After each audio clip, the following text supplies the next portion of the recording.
Olá pessoal, sejam muito bem-vindos a mais um episódio do podcast BioBrasil Vet2Vet. Eu sou o Wagner, diretor da BioBrasil, e hoje vamos falar sobre um tema que gera bastante discussão entre os clínicos e laboratoristas. Testes rápidos versus PCR. É hora de mudar? Quando é o momento certo de trocar o teste rápido pelo PCR? Ou será que eles se complementam? Para nos ajudar a entender melhor esse cenário, eu tenho o prazer de receber o professor Adriano Carrasco, que vai compartilhar sua experiência e conhecimento sobre o tema. Professor, seja muito bem-vindo. Olá, ouvintes aí que estão acompanhando esse podcast Vet2Vet.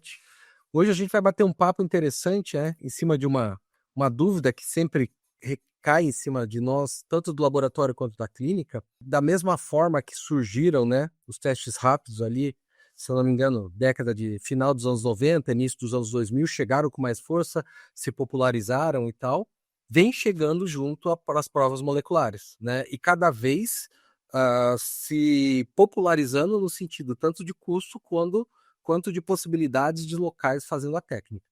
E a dúvida que é crucial, e eu sempre converso muito com os meus alunos, é um veio substituir o outro, o que vai acabar, ou vão acabar os testes rápidos, ou enfim, o que eu penso com relação a isso? Eu sempre trago um paralelo quando eu vou falar de teste rápido, que é mais fácil porque muitas vezes eu trabalho com aluno de terceiro, de segundo ano, até mesmo de primeiro, que não tem ainda essa vivência. Eu uso sempre o exemplo deles da seguinte maneira. O teste rápido, quando a gente traz para o nosso cotidiano, é o teste de gravidez de farmácia. A mulher vai lá, compra o teste, urina ali e tal, e vai saber se é positivo ou é negativo para gravidez.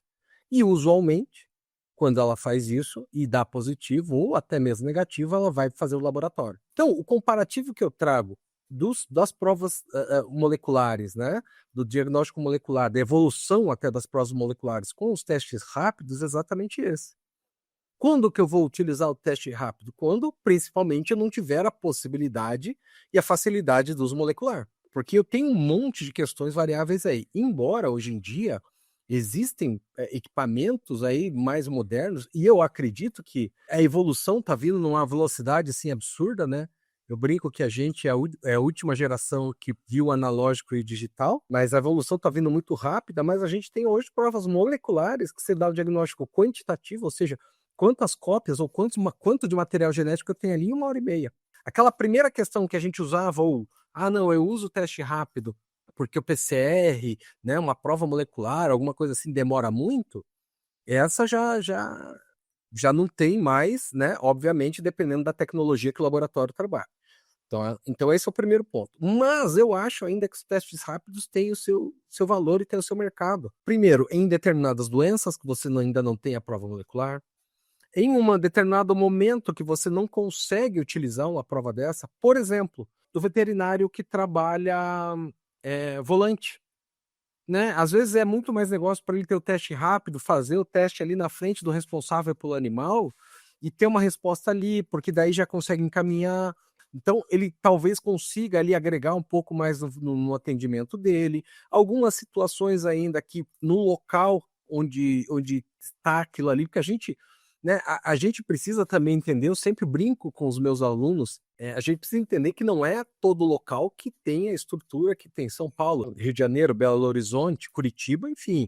Aqui em Guarapuava, nós estamos no meio do estado, nós temos uma estrutura um pouco melhor por causa da universidade. Mas tem muitas cidades ou muitos locais ainda de cidades menores que você não tem uma possibilidade disso, A gente nessa parte de diagnóstico está bem, mas a gente tem outras possibilidades, por exemplo.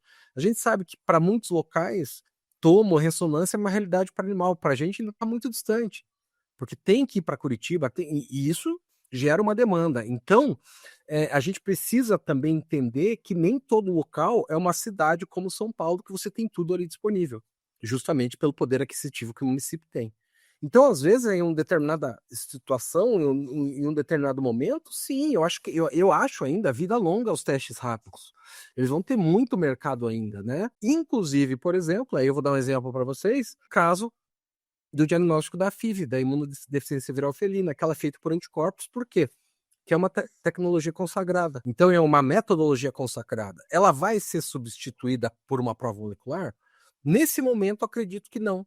Até porque eu acho que elas acabam sendo complementares, mas não substituídas, porque o anticorpo contra a FIV, ele tem uma duração muito longa. Então eu vou conseguir detectar um animal positivo por um período muito mais longo. Já o agente, se o animal não estiver numa fase ativa, eu não vou detectar ele.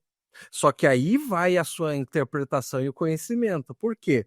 Porque se eu tenho um gato FIV positivo para anticorpo, mas negativo na PCR, é uma excelente razão, e o animal está bem, para o veterinário falar para o tutor, o seu animal não está numa fase ativa do agente.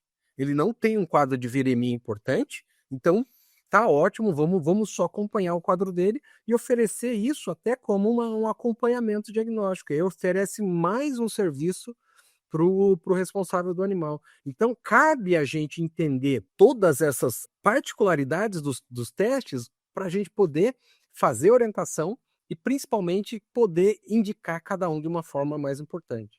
Um outro ponto que eu acho que é interessante a gente ressaltar em cima disso é a questão das provas serem quantitativas, né? Boa parte das provas moleculares, elas são quantitativas, e esse é o grande pulo do gato, essa é a grande diferença de um teste rápido. Quantas e quantas vezes a gente, vendo teste rápido, deu aquele traço fraquinho, a gente fala, não, é um positivo fraco, é um positivo forte, ele marcou super rápido, não, ele está super positivo, mas isso tudo aí é inferência e não tem nenhuma aplicabilidade do ponto de vista clínico mesmo.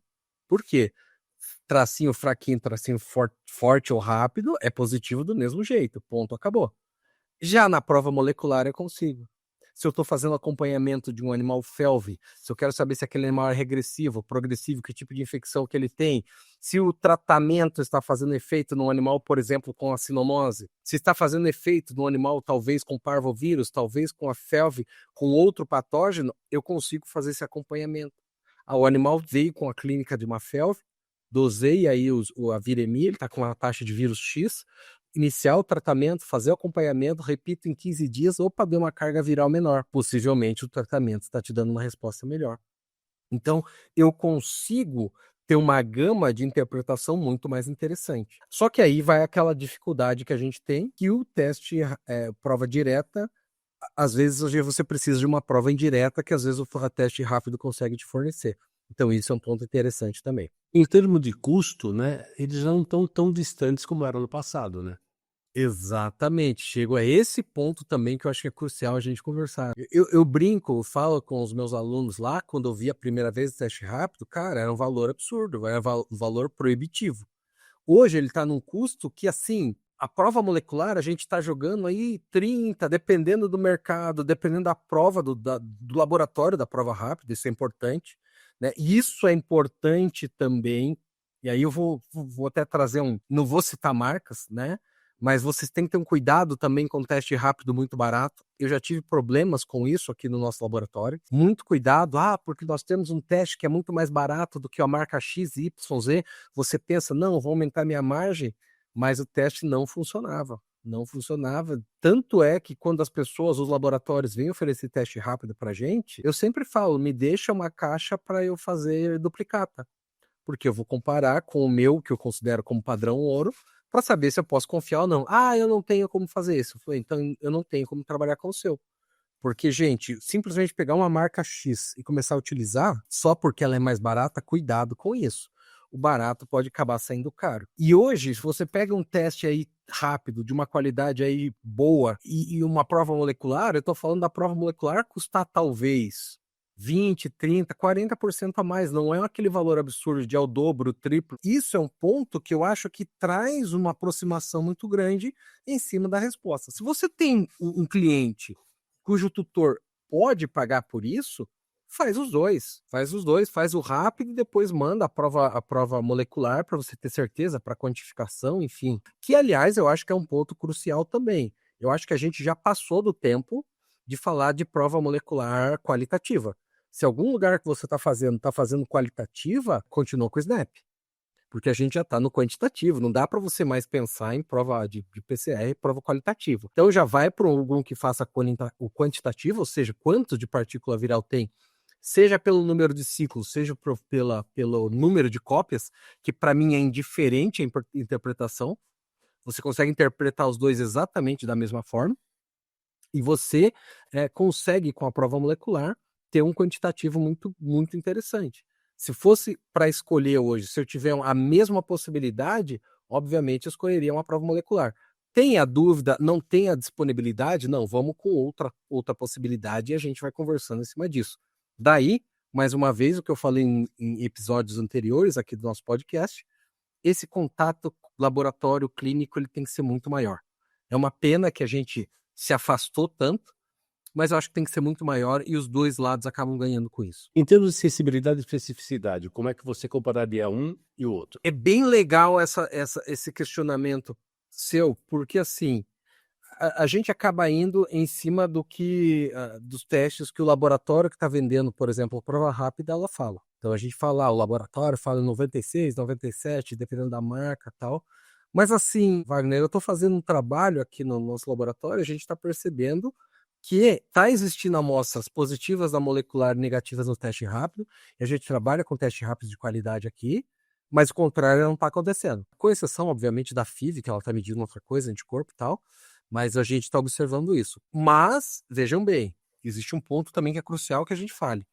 Não é, e com isso que eu estou falando, eu não estou desdizendo a prova, o teste rápido, a prova molecular. É porque o limiar de detecção é diferente e as provas têm características diferentes. Porque, vejam só, o que a prova molecular ela detecta? Um pedaço específico do fragmento do material genético do agente. Ponto. O que um teste rápido detecta? Alguns deles, por exemplo, detectam um pedaço da estrutura externa do agente. Certo? Então, às vezes eu posso ter o pedaço da estrutura externa e não ter material genético, ou ter o material genético e não ter o pedaço da estrutura externa, porque aquilo ali foi fragmentado, degradou, enfim. Então, uma coisa não invalida a outra. Mas eu estou encontrando uma positividade maior na prova molecular, porque ela é, do ponto de vista analítico, ela é mais sensível, né? E ela consegue ter quando eu digo sensível, não é aquele conceito epidemiológico do verdadeiro positivo, verdadeiro negativo, não. Mas ele tem um limiar de detecção menor do que o teste rápido. Ou seja, ela consegue detectar uma quantidade menor de partículas do que o teste rápido. Então, essa é a grande vantagem dela. Tá? Então, nesse ponto, 1 a 1 ali, a gente está falando desse sentido. Existe ainda a possibilidade de discordância, e essa questão você só resolve com mais testes, com repetição, com avaliação clínica do animal. Mas uma questão não invalida a outra. Mas assim, se você colocar numa balança e perguntar para mim, como clínico e parte do coordenador do laboratório de infecciosas, se eu tiver as duas possibilidades para detecção de antígeno, e mesmo sendo a molecular um pouquinho mais caro, eu recomendaria fazer a molecular. Só que aí existe um outro ponto também, Wagner. Da mesma forma que a prova molecular ela é um limiar de detecção melhor, ela é mais delicada, vamos dizer assim, para não usar o sensível e confundir as pessoas, com relação à amostra dela. O que eu quero dizer com isso? A amostra da molecular pode se perder ou se degradar de uma forma mais fácil do que a amostra do teste rápido, que ele é um teste mais, não robusto, mas é um teste, digamos assim, que eu não consigo nem pensar numa palavra, mas ele é um teste que lida melhor com essas amostras que nem sempre vão ficar naquela condição ideal. Então, óbvio, se eu estiver colhendo dentro do meu laboratório, se eu estiver colhendo no local que eu tenho a garantia da colheita, PCR. Ah, não, é uma amostra que está vindo de carro, tá 2 horas vindo de carro, sem refrigeração, sem nada, daí faz o teste rápido mesmo, porque ele tem essa característica. A prova molecular, a degradação do material genético, por mais que tenha os meios de transporte e tal, ele acaba sendo mais delicado com relação a isso. Eu até poderia fazer um podcast só de coleta de amostra, né? Porque é uma coisa fundamental não só para PCR, mas para qualquer exame laboratorial, né?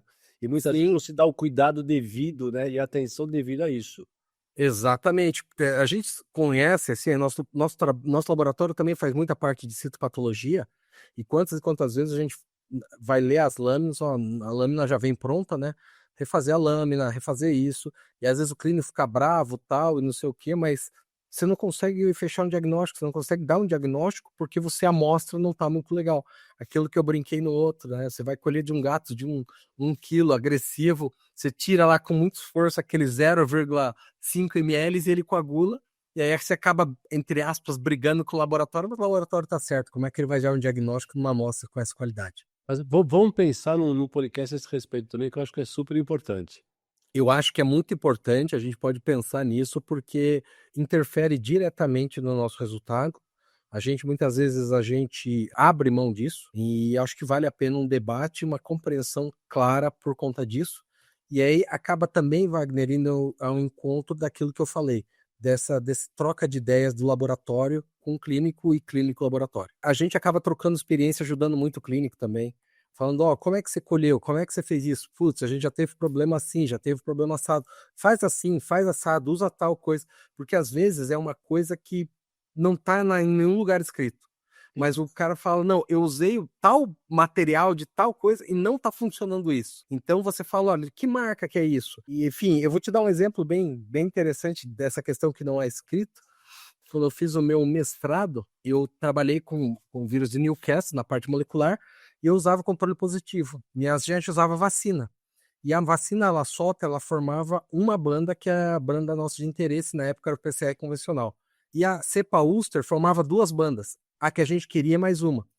E eu falei, e isso não existia em nenhum lugar. E um dia, conversando com um colega que começou a trabalhar comigo, ele falou, cara, eu tô usando o controle da Uster, que aparecendo mais uma banda. Eu falei, a Uster é isso, muda o teu controle pela sota. Então, é um negócio que não está escrito. Então, às vezes, o laboratório trazendo essa informação, é óbvio que ele não vai ser, e a gente não é, né, indelicado de citar o clínico, com quem a gente viu ou não viu isso, mas essa troca acaba ajudando todo mundo. Porque o laboratório tem uma vivência que o clínico não tem, né? Exatamente. Por receber várias amostras de vários locais, a gente escuta, conversa e trabalha. Escuta, conversa no bom sentido, né? Não da fofoca, mas a gente acaba pegando informação e ajudando os clínicos a partir daí. Professor, mais uma vez, não tenho como agradecer a tua participação, é super valiosa pra gente e vamos nos encontrar em outros podcasts. Com certeza, vamos manter essa linha aí, porque a informação é tudo. Enquanto a gente puder ajudar, a gente está à disposição. Gostou desse episódio? Então compartilhe com os colegas e siga o nosso podcast para não perder os próximos. No próximo episódio vamos falar sobre coleta de amostras, o primeiro passo para um diagnóstico preciso. Até lá e um abraço a todos.